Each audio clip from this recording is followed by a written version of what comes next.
Magic the Gathering, a game full of chaos and limitless combos. People can do almost anything that they want. And in 2018, the Magic the Gathering Arena was. This was a game that limited the combos and made it a little more balanced. However, many new combos were found and were brought into the game this way. In response, the people at Magic started to ban specific cards for Arena to make it a little more balanced. This created a meta and made it very competitive to see which deck rises to the top and stays at the top. Many decks cycled through very quickly, and not many decks from the original period still exist. This series is to find out what types of decks it might become the best of the decks, and to test these decks and how capable they actually are. It's also to test what the community says on how the deck actually performed. For example, if a deck is taken to many tournaments online and won quite a bit, and the community reflects positively on the deck, it's believable. However, if there is a deck that has really never went to any tournaments and really has never performed well, and the community reflects the same way positively on the deck, it becomes less believable. So that's what we're here for, to figure out what are the best decks for multiple formats. Welcome to Climbing the Ranks. So, according to YouTube, only 5.9% of you are subscribed, so please consider subscribing. You don't have to, but it would really help me to reach my goal by 1,000 subscribers by the end of this year. Welcome back to yet another episode of Climbing the Ranks, where today we're basing our entire deck off of a blue-black control newer card out of the Commander's Baldur's Gate set that is Alchemy for our Arena, Tasha, Unholy Archmage. This, like I said, is control, and it's a real-life card, but it's basically a Rarada from Tasha, the Witch Queen. This is basically the same effect, kind of. The -6 ability is almost the exact same as the real-life ability. Let's just get right into the deck, though. Basically, its plus ability is until your next turn, whenever a creature attacks you or Tasha, you put a -1/-1 counter on that creature. So it protects itself a little bit from anything that has 1 toughness. It makes it die, basically. And any like 2/2 or 3/3s go down to a 2/2 or a 1/1, which is really, really nice. The -2 ability is decent. It's target opponent puts a creature card of their choice from their graveyard into the battlefield under your control, and then that creature gains more too. So basically, you get something from their graveyard that they choose, which sometimes can be really bad, like a 1/1 human, or something that's really, really cool, like a 7/7 old Gnawbone that has a lot of abilities, and it also gets ward too. So it's basically almost like hexproof, but not super. It's kind of like it. And the -6 ability, basically the entire deck is target opponent reveals the top cards of their library until they reveal 3 cards that are creatures, and they put those cards on the battlefield under our control, similar to the -2 to the ability, and then that player puts the rest into their graveyard. So it's basically they keep revealing the top cards of their library until they reveal 3 creatures. So anything from 1/1 humans to 8/8 giants, we get those creature cards, and then they put the rest in the graveyard. So it's kind of mill strategy. Let's just get right into it, because that's what this entire deck is based around. Onto the 1-drop, since we're running control, we have to run counters if we're running blue-black control. So an offer you can't refuse is a counter, a Null's counter, Ascendant Spirit, because we have a lot of snowlands and it's a nice control-less card. Consider an opt for basically card draw, Ruin Grab for mill, Spell Pierce for countering, Stern Dismissal for being very annoying, and Wash Away for being one of the most, well, best counters in Commander, especially on here. Bloodchief's Thirst for getting rid of things, Kai's Ghost Form for bringing our Tasha back from exile or the graveyard, and Stonecoil Serpent for being a very nice card. Essence Scatter because it's counter. These are the 2-drops. Kazmina's Transmutation is very annoying. Maddening Cacophony for a mill, Negate for counter, Feed the Swarm for removal, Infernal Grasp for removal.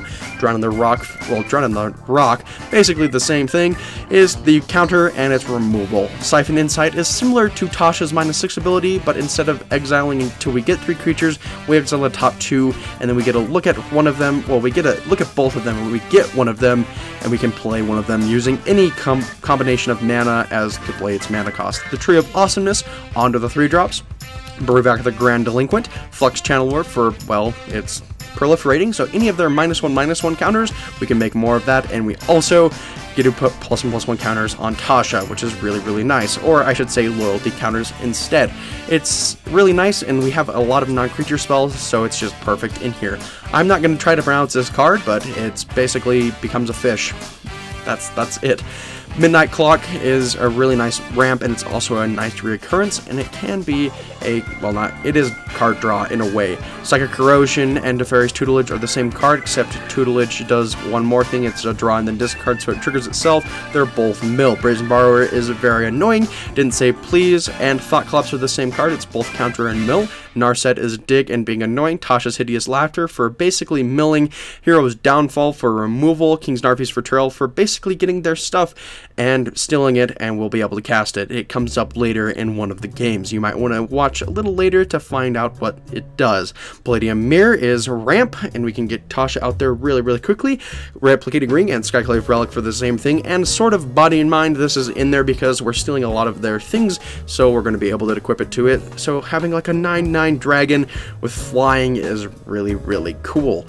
Crush Descent for countering, these are the 4 drops, Spark Double for having 2 Tashas, Tezzeret's Gambit for drawing 2 cards and then proliferating everything, Archmage Emeritus is basically just card draw, Jace Wilder of Mysteries is card draw and milling them, or we could mill us and try to go for the win con, but that's not really what we do. Baleful Mastery for removal, that's a 2-drop exile. Dogger Necromancer is basically the same thing as Hostage Taker, or Hostage Taker.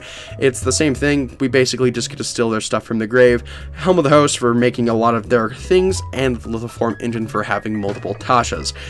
On to the 5 drops, we have Mind Flare for stealing things, Sir Conrad because a lot of things are going to go in the graveyard off of Tasha and many other cards in our deck, Ashiok, Nightmare Muse, I mean, it's just basically the benefit. It's the entire strategy in one card. Similar to Tasha, it's basically the same thing, almost. Very similar though. Katassi the Silent Spider, this is a hand peek, and it's a very big nuisance to decks that have a lot of petitioners in there, persistent petitioners, or rats. It basically exiles all of them from their graveyard and all other card names in their deck and their hand, and it's just a really nice card. And even if we don't get something like that, we can get a big card like Omniscience or something like that. It's just in there for the hand peek and being very annoying to these kind of decks. Cut Your Losses, these are the 6 and up drops. This is mill.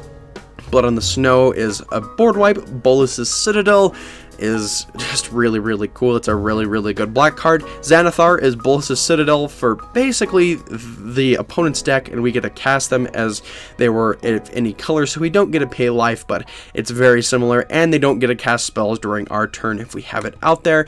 And Wizard Spellbook, because we're casting a lot of instants and sorceries, and being able to counter things on our opponent's turn without having it in our hand is very nice. Onto the lands, 15 islands, a Hall of the Storm Giants, 16 snow-covered swamps, Takanuma, Abandoned Mire, Clearwater Pathway, Dismal Blackwater, Shipwreck Marsh, Temple of Deceit, Waterfront District, Command Tower, and Reliquary Tower. That's the entire deck. It's basically just blue-black control as it can be, and it's a very fun deck. Let's get to the games. Also, I forgot to mention this, but I've been putting the deck list in the description and comments. If you're on a smartphone, so you can just click on the link there if you want to check out the deck. I use a website called Architect. It's a really nice website. Go check it out there. I have all of my other previous videos, well, most of them with their deck list there as well. Thank you. Game 1, our hand is looking, well, really nice. We have a nice counter with Wash Away.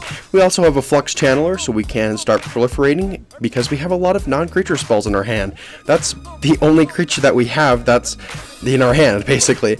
Hopefully we can draw another land so we can get Tasha, Unholy Archmage out there. It would be really nice. We're going against Hamza, Guardian of Oration, so this is a heavy +1/+1 counter deck.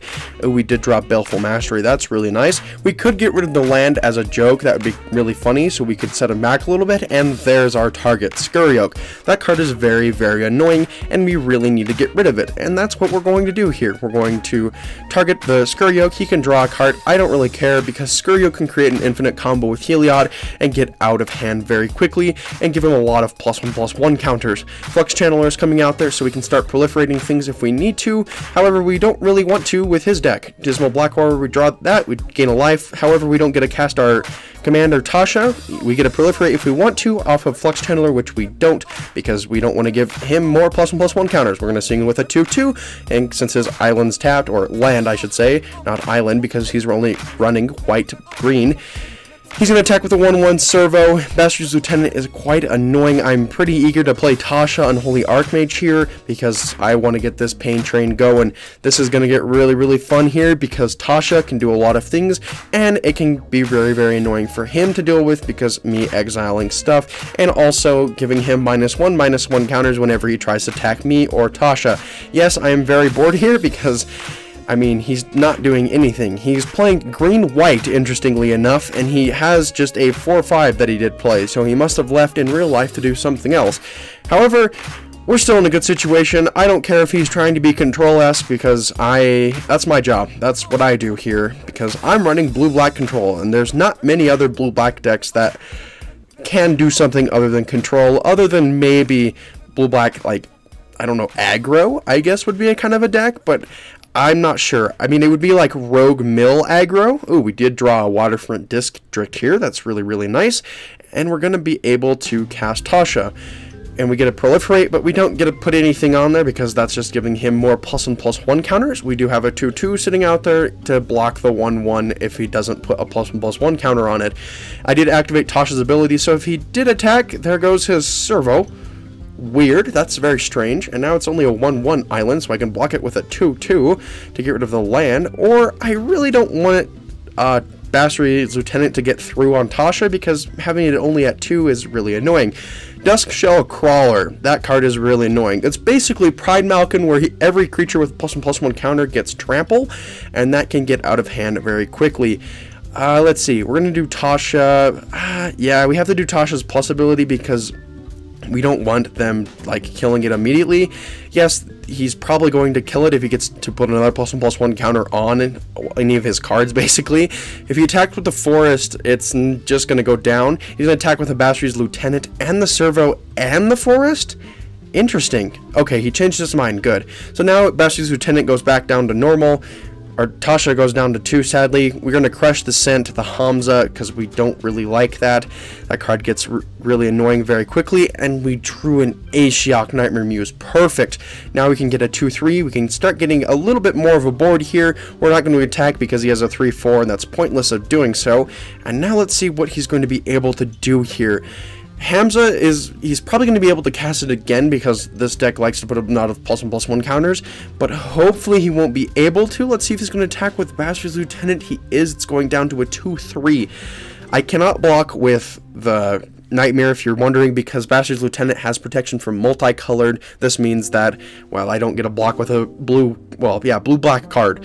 We have a Narset off of our Scry. I don't really need that right now. We're going to plus Tasha, and we're also going to minus Ashiok. We're going to we're going to just put Hamza back into his hand, and he has to exile a card from his hand.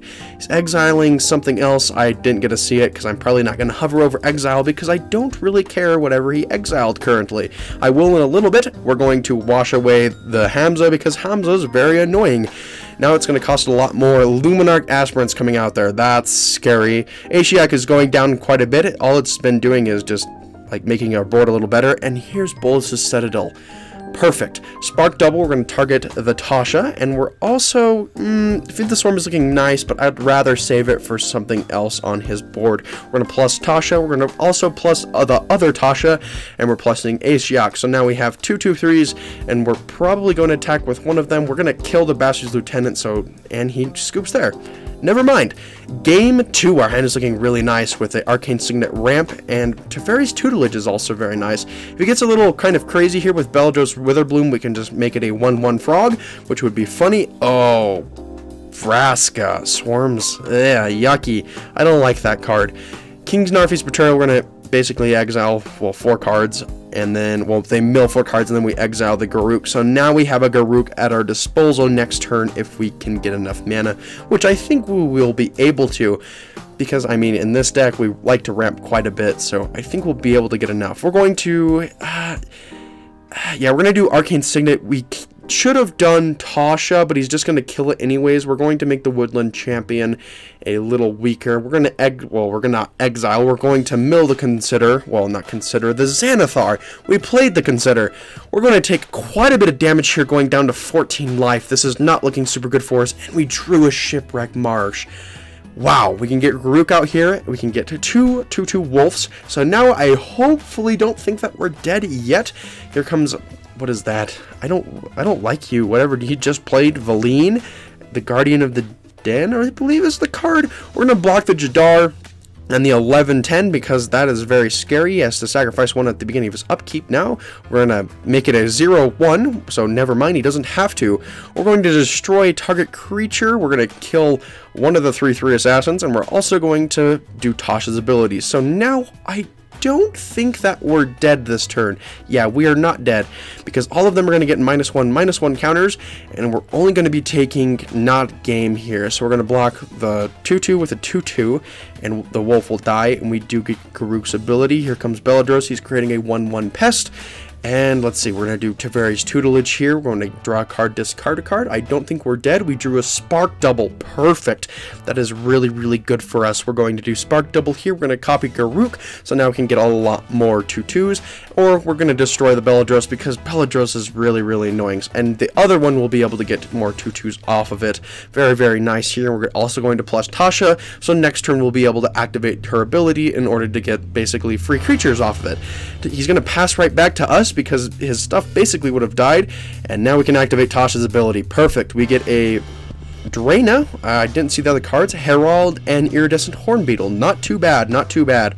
Helm of the Host targeting Draina. We're also going to make another, well, we're going to make 4 2/2 wolves with both of the Garuks, and we have another 4/4 Draina. Let's see if he's going to be able to do anything to combat this board that we have a little bit here. Let's see if he's going to be able to do anything else. Whoa, Strider's coming out there. That's kind of a threat if he has an infinite combo in his hand that you can use with it, but I don't think he does. We're going to block quite a bit, and he just concedes right there. Game 3, our hand is looking really, really nice. We have a nice ramp with a, well, Arcane Signet, and we also have Stone Coil Serpent, so we can start getting things off very, very quickly, and if we really need to, which we probably will, we can get a turn 3 Tasha Unholy Archmage here. We're going to play Arcane Signet, and let's see, Speaker of the Heavens is coming out there. That's really cool. Tasha is also going to be coming out here. We're going to basically make it where he can't attack with Speaker of the Heavens, so he won't be gaining much life unless he gives it ++1 counters, which older Raven Guard Marshall, I think, puts ++1 counters. That's a 3/3 with Trample and Haste. Holy moly, that is very scary. Okay, we're going to do Bruvac here, so we're going to combat that, and we're also going to give Tasha Kaya's Ghost Form, because if he does, in order, like, end up killing it, it's kind of scary. Okay, I'll take it.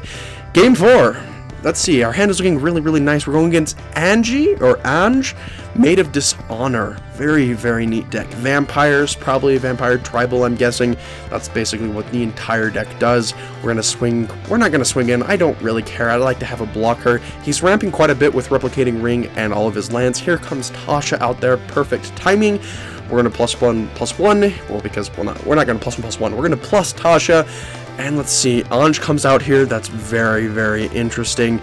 Sadly, we did not draw a land. We can plus Ascendant Spirit if we need to. And I think that's what we're going to do, is we have a 2/3 blocker, just in case if he does attack Tasha. Hopefully he doesn't have anything that is big with haste. The thing that's coming into my head right now is Banehound, but I have no reason why he would run that. Cordial Vampire, we got to kill that card immediately. That card can get out of hand very quickly. Okay. So that's our Infernal Grasp. We have one more removal spell, so we will be able to get rid of Angie with Bloodchief's Thirst. We will be blocking here because, I mean, I don't want Tasha to go down to 1. Here comes Bloodchief's Thirst. We're going to kill it, and then we're also going to activate Tasha's -6 ability. And since he's running Vampire Tribal, hopefully we can get some good tribal cards off of him onto our battlefield. That's not too bad. We have a 2/3, a Bloodline Pretender, I believe. No, not Bloodline Pretender. Drown a Liberator Malakir, Bloodveil Prayer, I believe is what it was. And then we have the 6/6 with Menace. I don't know what it's. Olivia's Attendance, I believe, is the card off the top of my head. Yes, Bloodveil Purveyor. And we're going to make a 2/3 off of Ashak. We're going to swing in with a 10/6. We don't really care about it because it has Trample, and he's going to go down quite a bit here. He's just back at his starting life total, which is kind of funny because he's been gaining so much life. This is not looking too good for us. Eldest Reborn, we're going to have to sacrifice a creature. I don't care about that card at all. Stonecoil Serpent, we're going to have it a 2/2. We could have saved it for something else if we really wanted to. We could have saved it for next turn, but I don't really care. We're going to +1/+1 Draina. We have to discard a card. I'll discard the Thought Collapse. I don't really care about that, and I don't want him getting I don't want him getting Palladium Mirror back, which he's probably not going to target because he has so many other options with his graveyard. Ashiok, we have the -7 ability, but we haven't been exiling or / milling his cards quite a bit. Palladium Mirror is going to come out here so we can cast Tasha next turn. If we could have, no, we couldn't have casted Tasha this turn, not costed, because Tasha costs too much. Let's see, he's going to double block with Nighthawk Scavenger and, well, yeah, the Blood Feast of Oblivion. Or, what? No, I don't think I know that card. I probably do. Null Priest. Null Priest of Oblivion is the card that I'm thinking of. He chooses Ascendant Spirit. Of all things, Ascendant Spirit to get off of the Eldest Reborn. Wow. It might be target opponents or graveyard. I think that's what it is, so it's probably that. That's kind of funny. We're going to discard the Wizard's Spellbook. We don't really need it. We don't have many instant or sorceries in our hand. We're going to swing in with everything here because, I mean, he just has a 1/1 and he's not running Snowland, so it's not really a big of a deal. He's going to block the Trample, interestingly. It's going down to 10 life. We're in a better situation than we were before, but with Vampire's Tribal, we have things like that where he basically wipes our entire board, dealing 2 damage to each non-vampire creature. He's going to play Dominating Vampire or Attempt because we're going to make him discard it. And here comes Tasha, Unholy Archmage. We're going to plus Tasha. We're going to swing in. We're for a lot of damage. He goes down to 3 life. We're right there. Hopefully we can get it. Anji is coming out there. I think we still have it unless he plays another creature, or we're going to start losing life. So now we don't have it. That's not really good. And Singomancer's coming out there. That card's also kind of scary, to say the least. Let's see what he has in his graveyard. I think we might want to minus Tasha here. Yes, we will. Let's see what we're going to get. I think I know we're going to get, yeah, Dusk Legion Zealot, drawing a card.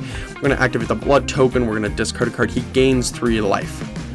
Oh, well, that's a problem. We're going to get rid of that problem. We're going to kill it. We probably should have killed the Anji, and we might have been able to get a lot more damage with it, but I don't really care either way. I think we're still in a winning spot here.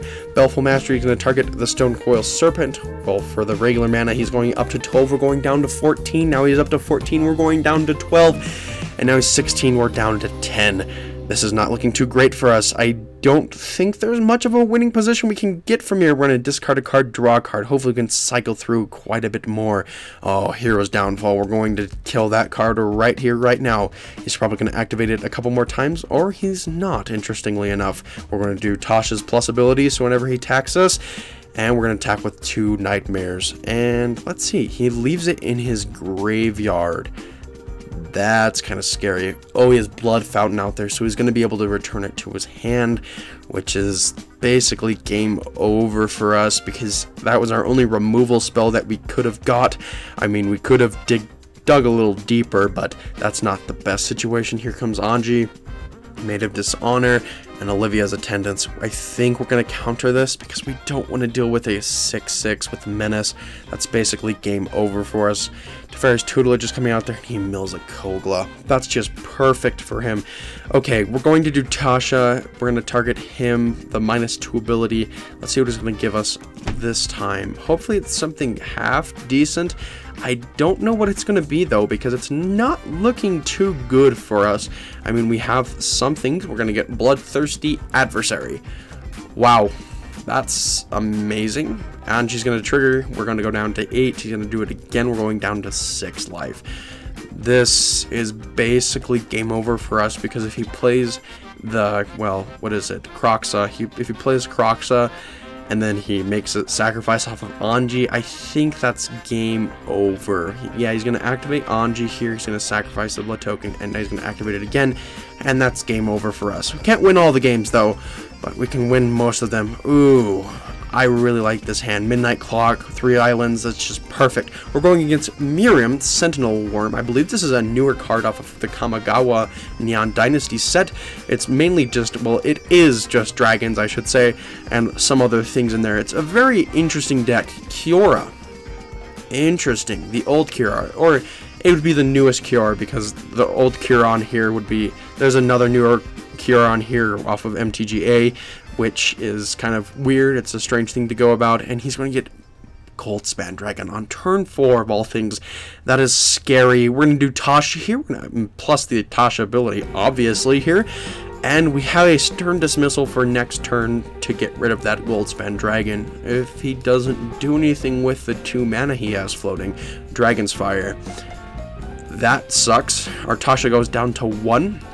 Midnight Clock is going to trigger once again. Temple of Abandon is he's going to be able to scry. He's going to put 1 at the bottom. He's going to untap a permanent. Thrakus the Butcher is coming out there. Now we're going to get rid of that, or I should say just put it back to his hand, the Goldspan Dragon. And we're going to play an Archmage Emeritus. This is not looking very good for us right here in this situation. I think we're going to save the Baleful Mastery for next turn when he tries to attack with the... Oh, he's going to play Miriam. I thought he was going to play Goldspan Dragon. Okay, that's interesting. That's very interesting. It has Ward 2, so we might want to save it for something else. Let's just kill it. We get a draw off of Archmage, well, Atirius or Emeritus. Same thing, really. Ooh, Hall of the Storm Giants. I mean, we don't really need it. We're going to consider here. We're going to draw 2 cards. We're going to put Brew back in the graveyard because I don't really need it. We're going to play Opt here. We need to dig for an answer, and there it is. Perfect. Feed the Swarm. We are going to target it with, well, we're going to pay basically all of our mana here, and he concedes right there. So, overall, it did really, really well. We only lost to 1 game, and being able to steal things like Garruk, Primal Hunter is really, really fun. With, well, Katassi, I believe is what we stole it with, or some other card. Oh, I meant King Narfi's Betrayal because it's amazing.